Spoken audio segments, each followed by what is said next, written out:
ガンダムエイジ3の系譜。ガンダムエイジ3は軍を退役し現役を退いたフリット・アスノが来るべき戦いに備えて極秘裏に独自開発した合体変形機構を有し大出力を兼ね備える第3世代ガンダムに属する機体がこのガンダムエイジ3である。エイジ3最大の特徴はエイジ3の中枢ユニットとなるコアファイターとそれ以外のユニットを構成する G ウェアとの合体機構を取り入れた点にある。これまでのエイジ1やエイジ2は腕部や脚部をパージする四肢の乾燥というウェアシステムを採用していたのに対してエイジ3は頭部と胸部以外の全てのユニットを G ウェアで補うという機体構成を採用している。これによってウェア乾燥のさらなる簡易化と複数のジェネレーターを各ユニット内部に搭載することによってこれまでのモビルスーツ群をはるかに凌駕する出力とパワーを獲得。これに加えてエイジ1とエイジ2同様に格闘戦射撃戦双方に対応した高い汎用性と大気圏内での単独飛行能力も付与されているためパワーと火力を兼ね備えた万能型モビルスーツという側面も併せ持つガンダムとして完成している。そんなガンダムエイジ3の系譜の始まりは銀の廃条約以前に伝承として語り継がれてきた伝説の機体ザ・ガンダムにまで遡り前身となるエイジ1、エイジ2を経て完成に至っている。ザ・ガンダムやガンダムエイジ1、エイジ2の詳しい解説は同チャンネルのガンダムエイジ1の系譜、ガンダムエイジ2の系譜をご覧ください。エイジ3の機体性能と最強の X ラウンダーキオアスノ。前述の通りエイジ3はコアファイターと G ウェアによる合体機構を採用し複数のジェネレーターを搭載したことで圧倒的な火力と大出力を獲得しておりそのパワーは基本的な仕様であるガンダムエイジ3ノーマルの状態であっても1200トンを誇るベイガンの砲撃用大型モビルスーツ OVM-LCE レガンナーを空中まで持ち上げた上で破壊するという圧倒的なパワーを見せつけている。エイジ3の中枢をなすコアファイターは戦闘能力は皆無であるものの頭部、コクピットを備える胸部、推進機、そしてエイジシステムを搭載した航空・高中機であり緊急脱出機構を兼ねたコクピットカプセルとしての機能も有している。さらにガンダムエイジ3ノーマルの G ウェアは G セプターと呼ばれコクピットを備える高機動ビークルとして運用される。 G ウェアとドッキングする際には液晶モニターに表示される G の文字をタッチすることでドッキングシーケンスへと移行するのだがキオは普通にタッチするのではなくなぜか液晶を叩き割る勢いでハンマーパンチを液晶に叩き込む動作を繰り出している。パイロットにはキオのサポート役も兼ねてフリットが務めエイジ3ノーマルにドッキング後はメインパイロットがキオ、サブパイロットにフリットという複座式のコクピットを採用していたがキオの成長に伴いフリットの判断で G ウェア側のコクピットを残しつつ単座式のコクピットに変更された。そのパワーと火力、重厚感のある外観から大型モビルスーツという印象を受けるエイジ3ではあるが実は機体全高が 18.5 メートルであるためエイジ1やエイジ2と比較してもさほど大型化されてはいない。その反面機体重量は 68.4 トンと大幅に増加しエイジ2と比較しても2倍以上の重量となっている。これだけの機体重量を有しながらもサブフライトシステムなしで大気圏内での単独飛行を可能にした背景には地球連邦軍内でも解析が進んだベイガン製モビルスーツの推進機能、高波推進システムの技術が応用されているからであり重力化だけでなく宇宙空間でも高い機動力と運動性を発揮することができる。 AG101 年の天使の落日を契機に勃発した地球とベイガンによる戦乱から半世紀が経過した AG151 年ガンダムエイジ2のパイロットアセム・アスノとロマリー・ストーンの間に一人の男の子が産声を上げる。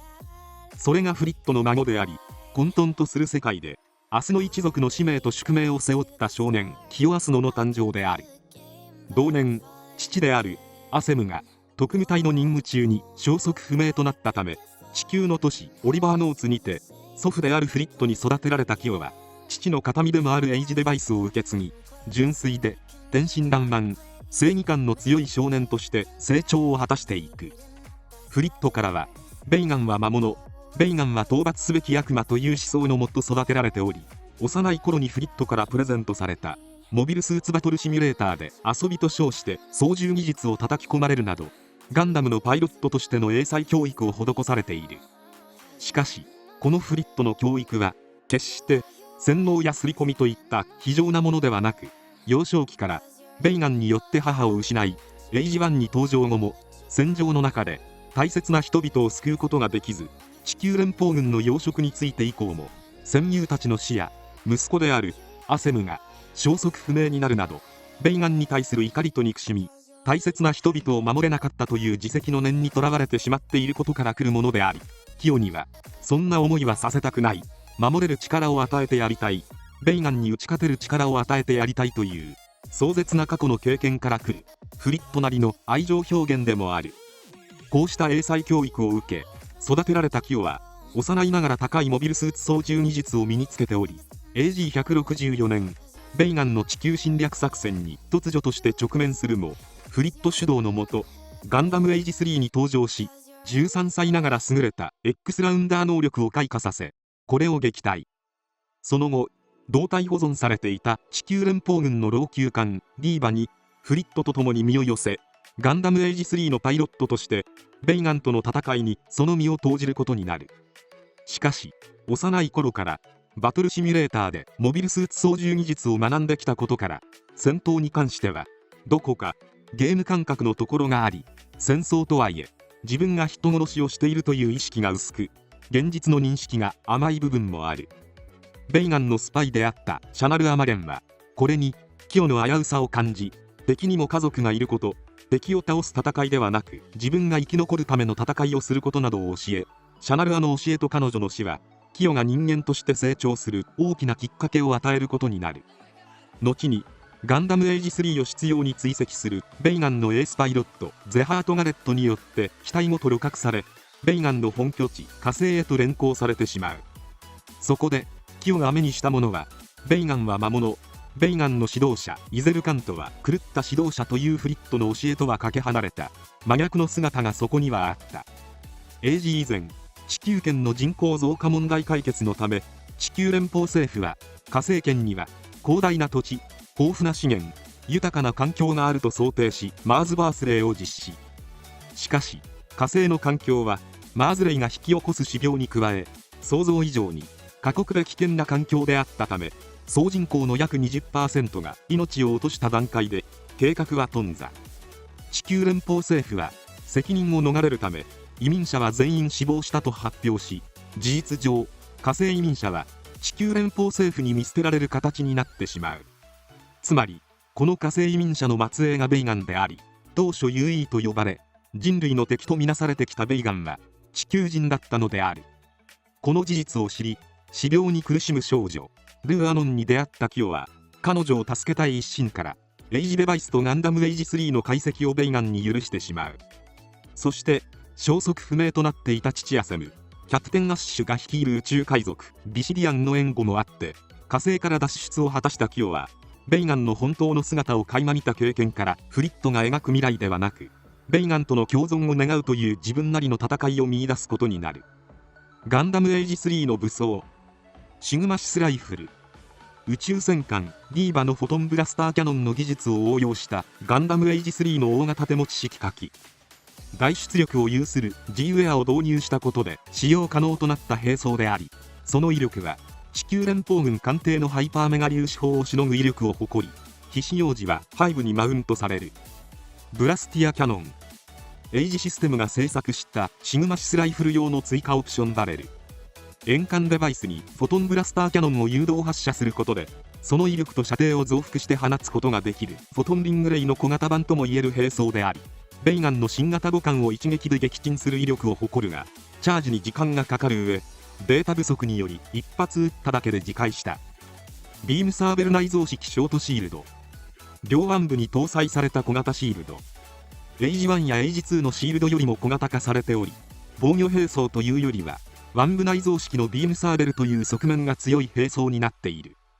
小型シールドが180度回転することで、マニピュレーターで保持するデモ機式ビームサーベルと腕部接続状態の双方で使用可能となるが、腕部接続式では出力が若干低下する。 AGE3F ガンダムエイジ3フォートレス、湿地帯や砂漠などの地球上の自然環境下における機動力に対応し、さらなる火力の向上が図られたエイジ3の陸戦重火力形態。フォートレスの G ウェアは G ホッパーと呼ばれ、飛行能力は持たないが、低高度、高出力のホバー走行によって駆け抜ける機動力を有している。そのためエイジ3に換装した際には大重量化に伴い空戦能力は失ってしまうが、 G ホッパーの持つ高度なホバー能力によって地形を選ばない高機動性を獲得。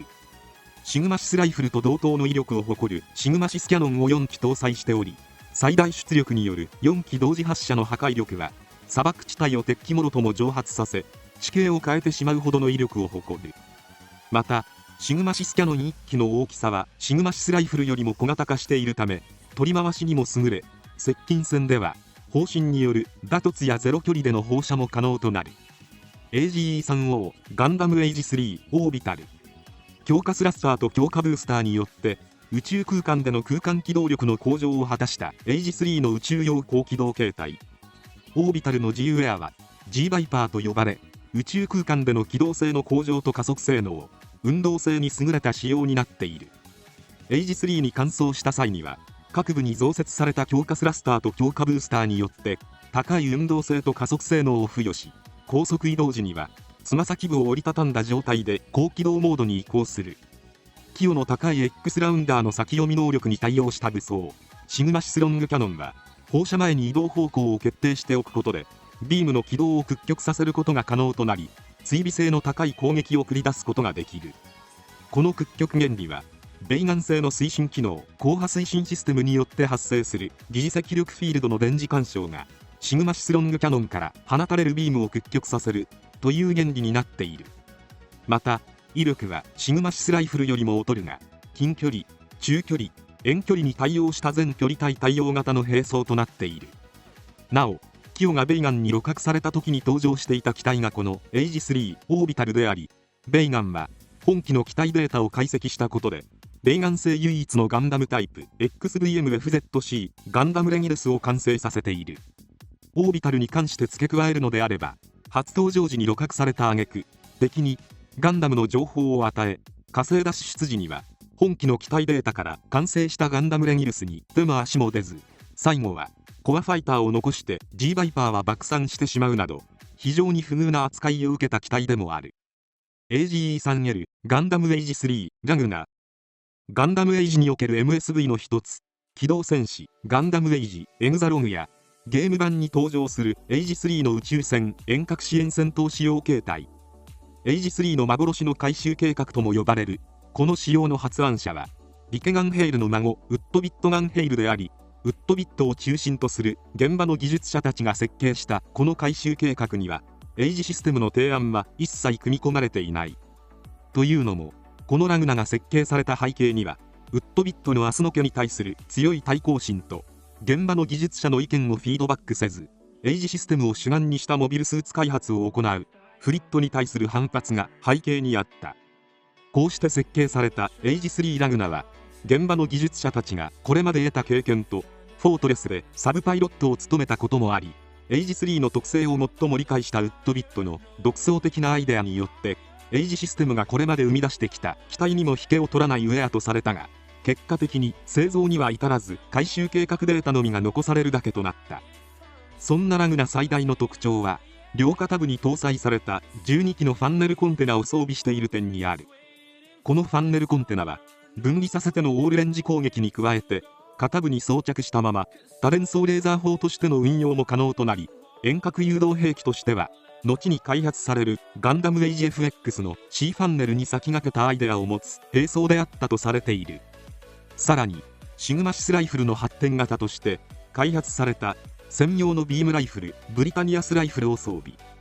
威力は高いものの整備性に問題があったシグマシスライフルを改良し、大幅な稼働率上昇と整備のたやすさを可能にする工夫が施されたとされ、ここで採用されたアイデアや工夫はエイジ FX のスタングルライフルに影響を与えたとも言われている。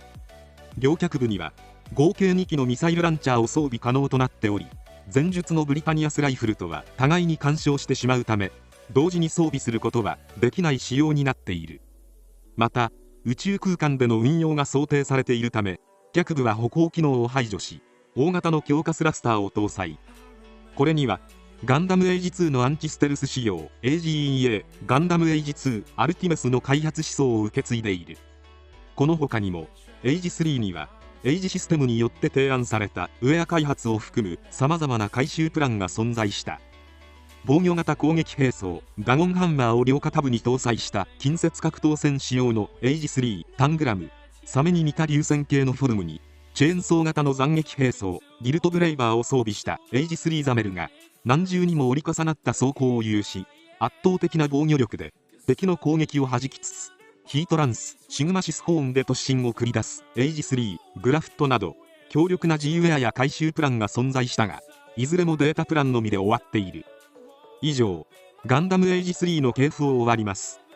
最後まで動画をご視聴いただきありがとうございました。チャンネル登録、高評価よろしくお願いします。